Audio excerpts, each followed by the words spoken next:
place where we're sitting right here, my granddad bought the relinquishment to this 160 acres in 1896. He raised his family here. My dad was born in 1920.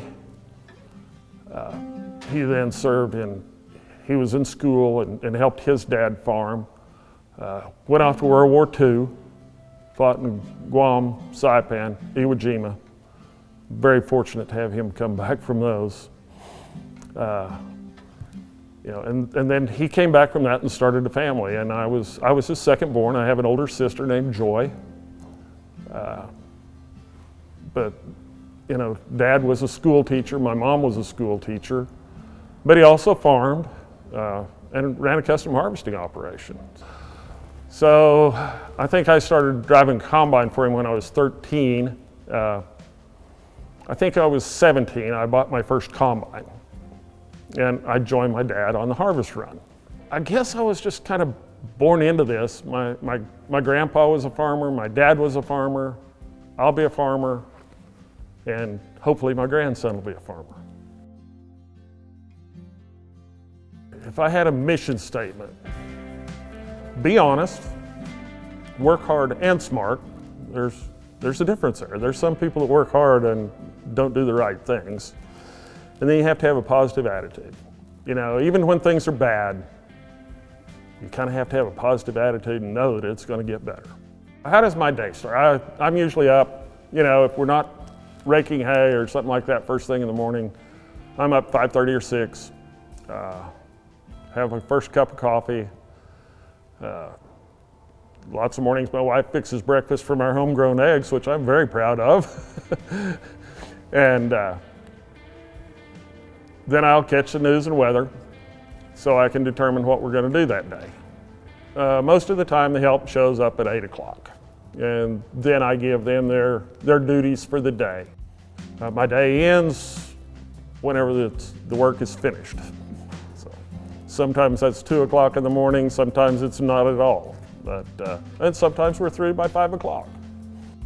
What was my biggest failure in our operation? And I don't know whether I could really call this a failure, or maybe it was a gift. When our first child was to be born, my wife was a school teacher, and she said she'd like to take a leave of absence for that year. Our daughter was born in January, and my wife took the rest of the year off, and our crop hailed out that year, completely. I'm here with no crop to harvest, and a wife and a child and no income. I did have a big square baler, so I decided, I can do custom work. So I took on every job I could find. And I was about the only big square baler in this vicinity. So I got lots of job offers. That would have been I believe in 1989, so big square bales were pretty popular at that time. We did custom work, we diversified our farming operation somewhat. So, as I said, maybe it was a failure, maybe it was a gift. Biggest accomplishment was to raise my family on this family farm. And because of that, I was also able to help take care of my parents in their waning ages. Also, my kids played sports. We were able to go to the ball games. I could work my schedule around where I could get loose. My children showed animals in FFA, and those were some of the best times ever.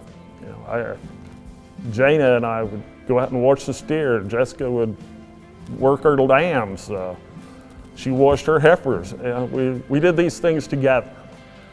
So my biggest accomplishment is just to raise my family here on this family farm, and hopefully they've learned some values from what we did together. Probably the biggest game changer for me was a big square baler. I was doing some hay work. I had one small square baler, and I was working my tail off. My wife and she'd come rake for me, I'd go swath hay. We'd bale hay all night. I said, there's got to be a better way. So I went and found a big square baler, brought it in this very shop, and rebuilt it that winter. And I thought, I'll know how to operate a baler. I'll know more about it. And it was a true learning experience. I read lots of information, but it was a game changer. I went from baling 20 acres a night to doing 20 acres an hour.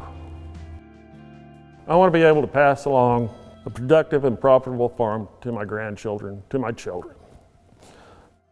I hope they're as fortunate as I am to love their job. And that's one of the things about farming is you have to love it. That's just part of it. So that's my real ambition, is to pass this on to future generations and hope that they can maintain it as a profitable entity in Alfalfa County. I've served on the co-op board. I think I was on there for approximately 9 years. I've been on the FSA County Committee in Alfalfa County. I was on 11 years in my first round, and then I came back and I'm now serving my second round on the FSA County Committee. So, when I get done, I could possibly have as many as 21 years with the Farm Service Administration. When my kids were in FFA, most of the time when they were in there, I was the president of the Booster Club, and I took care of a lot of fundraising and things like that. Over the years, I've had many young men work for me. I do like to hire local. As far as staying in agriculture, some have, some haven't. Some have gone on to other things. I've got one young man that he still helps me. He worked for me all through high school, worked for me all through college. And now he and his family, he's got 4 kids, and they come check cows for me every summer. I've got another young man, he'd worked for me a couple of years, and he had a girlfriend. It was about the second year he came out, and he brought his girlfriend, Nicole. He said, got something to show you. And she got out of the car with a ring on her finger, and he said, that's what I've been working for. So, as I said, I don't know that he's actually a principal at a school right now. And he didn't stay in agriculture, but I think I helped him form his life. So farming isn't a job. Farming's a lifestyle, and it's a tough lifestyle. It takes long hours and hard work. That's a given. We know that. But the rewards that you get from farming are just amazing. You're working with family, you're working with friends. It's a lot different than working a job. But seeing that newborn calf come to life before your eyes, that's just, not everybody gets to see that. Harvesting a bountiful wheat crop, the smell of fresh mown hay, sitting on the back of the pickup watching the clouds, hoping it doesn't rain before your hay toughens up where you can bale it. These are a few of the things that only us as farmers get to see them, and when you do that, you realize God has blessed you. We do a lot of hay baling, and that's always kind of been one of my problems, is getting the hay off the field. Every once in a while, I have to call somebody and say, hey, I don't have time to get hay off the field. I need some help. I know that a telehandler would be more efficient at doing this. So I feel like it'd be a huge asset for me on moving hay from the field to the barn and from the barn to the truck. So I just think it'd be a great asset. With a long history of business with Livingston Machinery and being a true family farm, I just feel like we're as well qualified or better qualified than anyone else that's been nominated.